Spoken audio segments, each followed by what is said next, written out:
Thanks for tuning in to the Vintage Vehicle Show. I'm Kristen Burt. Today, I'm at the American Honda Collection Hall in Torrance, California. Now, this is a secret museum that's not open to the general public, but we're lucky enough to take a tour. So stick around because we've got a lot of Hondas coming your way.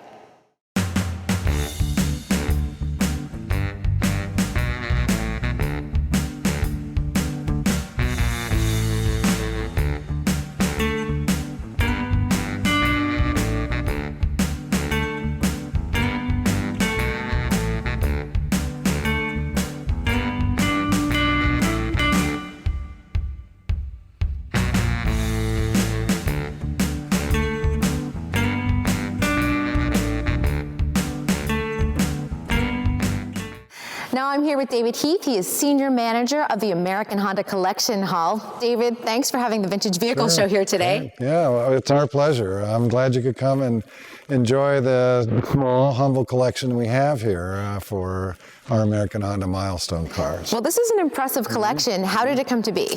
Well, probably about 12 years ago, we had various cars in different warehouses and so forth, and we decided it was time to celebrate a little bit of our beginnings and our history. So we collected them here, and we have a representation of the milestone cars for American Honda. Well, that's really exciting, but I know this is a private museum. Why isn't it open to the general public? Well, it's not staffed on a full-time basis. It's kind of a labor of love. There's some folks at American Honda that contribute, and then we have some retirees that do a lot of work here as well. So it's kind of a on-demand, by request type of tour. Now, I know we're going to take a tour of the collection, but are there a couple prize pieces that we should take a look at today? Well, of course, the origins of the motorcycle heritage and also the automobile heritage are the real milestones and the real gems in the museum. We celebrate the old with the new. We have some exclusive concept cars that were used maybe just at one show, within the auto show circuit that are here as well. And your personal favorite? My personal favorite is the NSX, 1991 NSX. I was involved with the launch of that car from an advertising perspective, so it's got a lot of memories. That's your baby. Yeah, that's a baby. Yeah. All right, can we take a tour? Please. Let's do it. So Honda started with motorcycles first, yes, but this is the first example of a vehicle sold in the U.S. Exactly. This is the N600, and it was sold in 1970. It was sold in the U.S. and in Hawaii, and actually it was very popular in Hawaii because of the high fuel costs, and this got very good mileage. In the U.S. it did well, but it was still a little small for the U.S. market in 1970. It was an air-cooled engine, so about 40 horsepower. Of course, our background was in motorcycles with air-cooled engines, so this was it was applied to the first vehicles. As we learned more about the American market and what its needs were, we went to a Civic with a water-cooled engine. Much improved and a little larger package. What about interior luxuries? Were there any? It's odd. This, not particularly on this car, but the interior luxuries at that time in 1973 when the Civic came out were reclining seats, which really weren't available on domestic vehicles. And then all the, kind of creature comforts in terms of a coin box and things like that began showing up in the Civic and on to the Accord for more of a packaging, effort. Our idea of luxury amenities have changed quite a bit from reclining seats. Now we want technology. Exactly. It's incredible. Exactly. All right, so this is our first look at a Honda hatchback, isn't it? Yes, it is. This is a Z600. And instead of a sedan with a trunk, it went to a hatchback, a little sportier. Some bright colors were around at that time. And it also was very fuel efficient and air cooled as well. Can you talk a little bit more about the colors? Because we see some of these occasionally, but this was more common in the 70s. I asked our designers about that. I said, what happened? They were these bright colors in the 70s and so forth. And, now it's a little bit more sophisticated. Mm-hmm. And that's exactly what happened.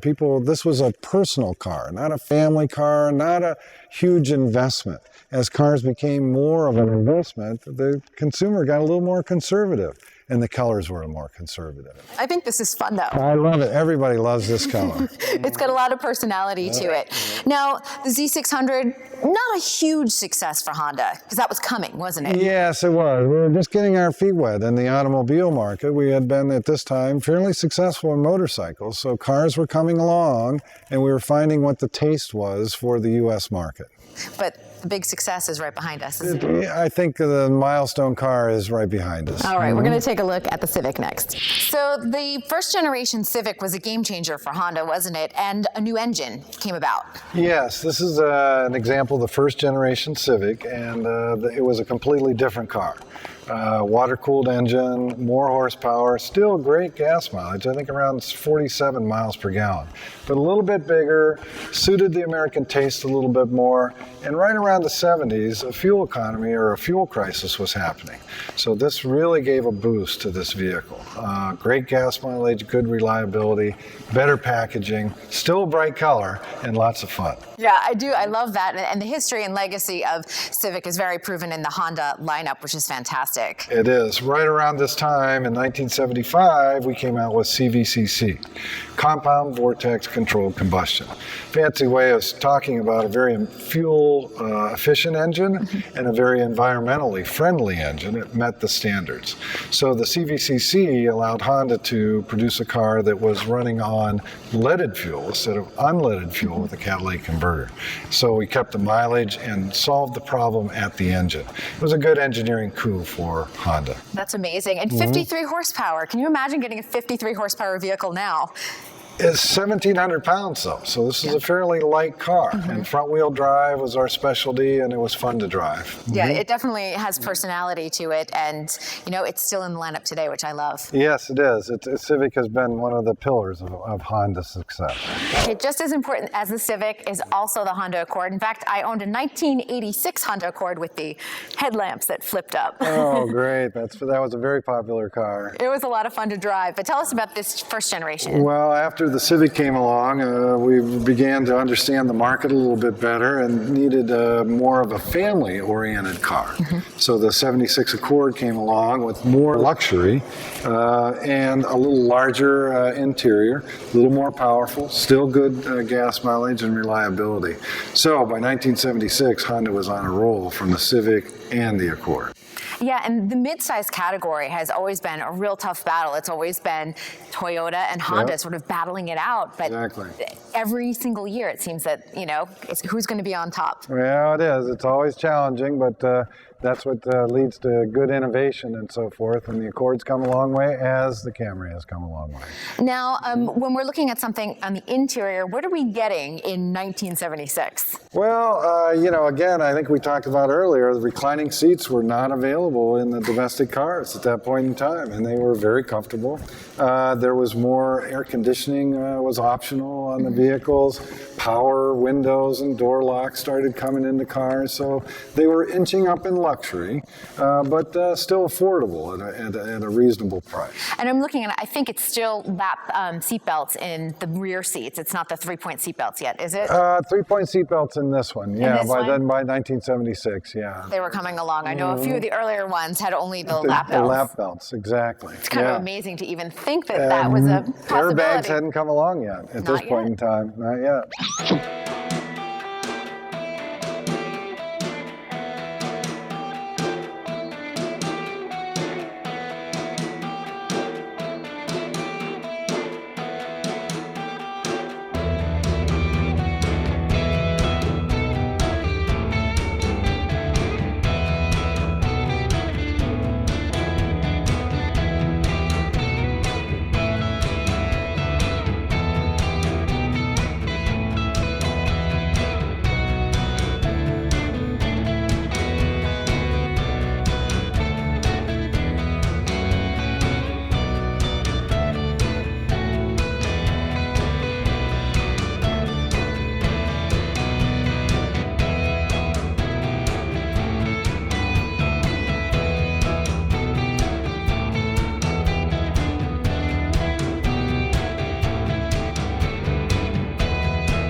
So David, we're looking at the very first product that Honda sold in the US right here in front of me. Tell me about it. Well, this is a Super Cub 50. It actually isn't the first product. It was a product that was brought out in 1962 as we began to establish our foothold in the US market. This one was successful because primarily of an advertising campaign that opened up the motorcycling business to more of a larger audience.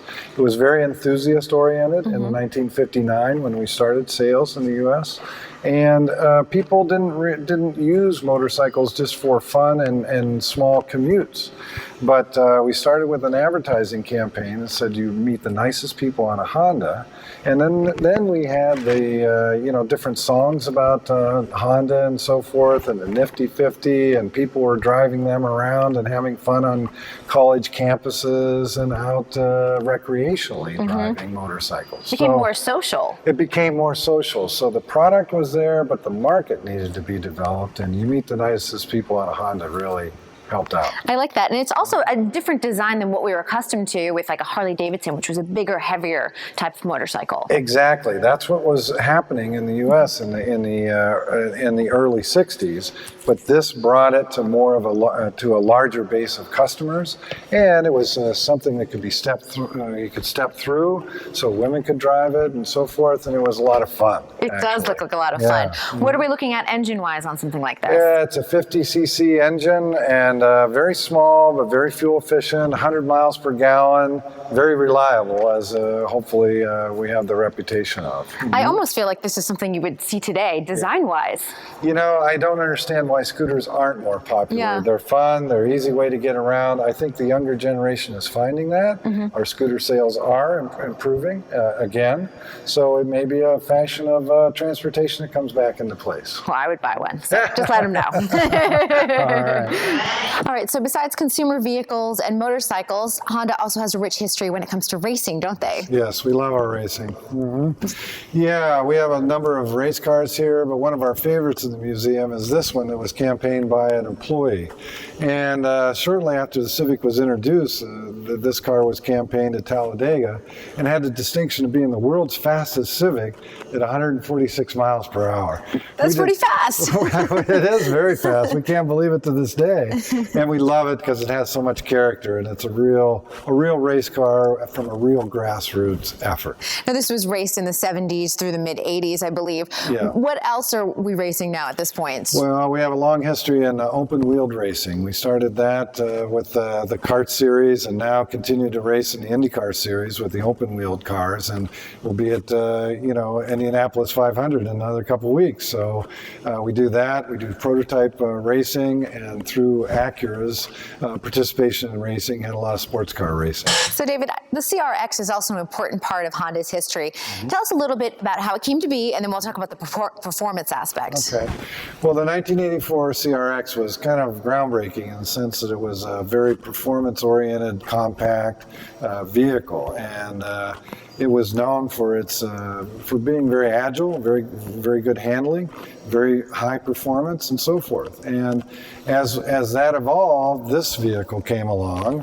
Mugen was a performance parts developer that took particular interest in the CRX, and this one is decked out with all the engine modifications, suspension modifications, and was used for prototype testing for those race parts. Ah, that's fantastic. So I'm sure a lot of enthusiasts really appreciate the CRX and then being able to add all this performance parts to it. They do, and that's it had quite a following through its generational run from enthusiasts to racing, enthusiasts. This is the type of vehicle, though, that you hear about all the time from enthusiasts who are like, I remember this, I had one. Do you get a lot of those stories? The tuner crowd goes crazy for this car because it's very rare. It's one of a kind.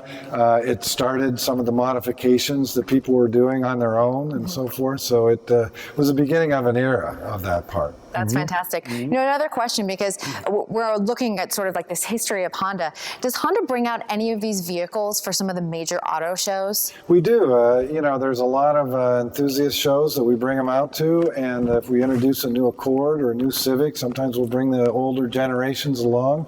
You know, the auto shows and enthusiast shows. In fact, a couple of these cars are going to Peterson for a little get-together of import tuner cars. Oh, fantastic. So there are opportunities sometimes to see this collection on display in bits and pieces. In bits and pieces, yeah. They're always in demand. I understand. Yeah.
So we're taking our first look at Acura. Now, Acura is considered the luxury line of Honda.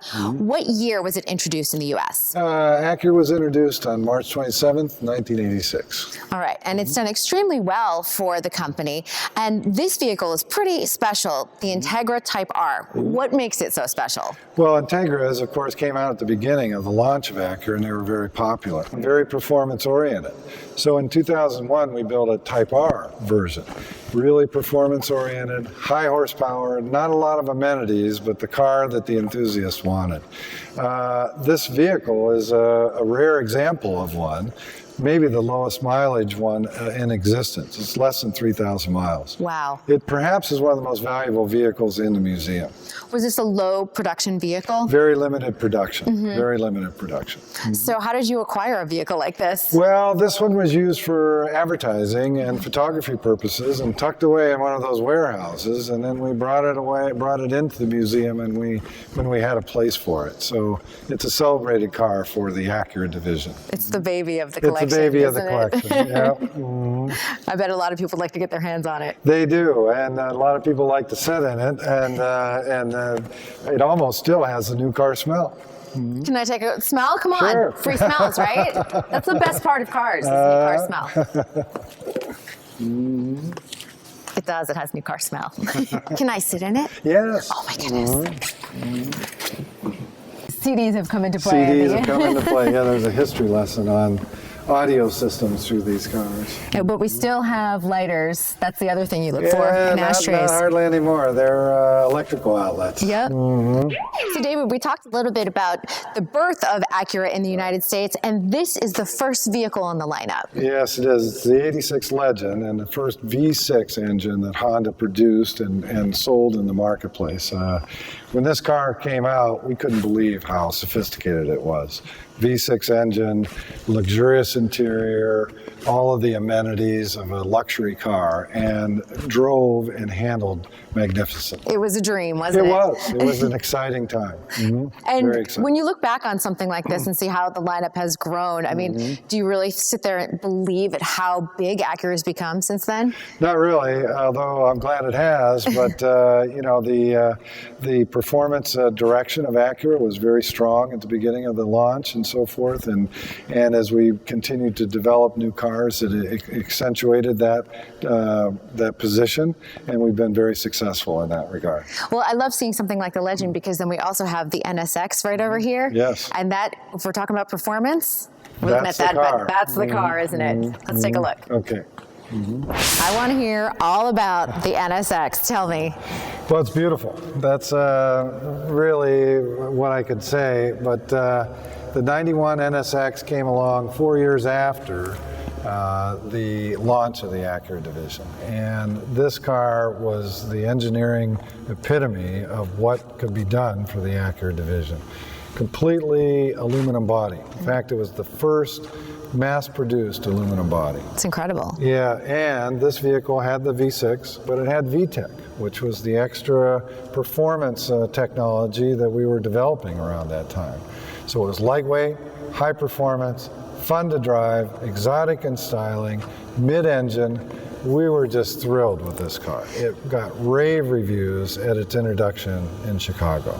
I imagine so. And was this the first time we saw VTEC on a production vehicle? Yes, it was. And so then after the NSX had VTEC, we began to put it in the Integras and other cars to improve their performance from that unique technology. And then it made its way to the Honda lineup. Yeah, absolutely. Kind of amazing when you see, like, this is where it all started. Yes, it is. Well, everything had its purpose, and we wanted to put everything we could into this car to show the strong positioning that Acura had in the performance luxury market. Well, you can really see the strength of the company, Honda and Acura. I mean, thank you so much. It's been such a treat to see this collection here today. Oh, it's our pleasure, and we enjoy to show it to people as we have milestones of our success in the U.S. You let us in on a little secret, didn't Oh, you? fine. Well, I hope you guys enjoyed this amazing tour of the American Honda Collection Hall. I'm Kristen Burt for the Vintage Vehicle Show. Thanks for joining us for the ride.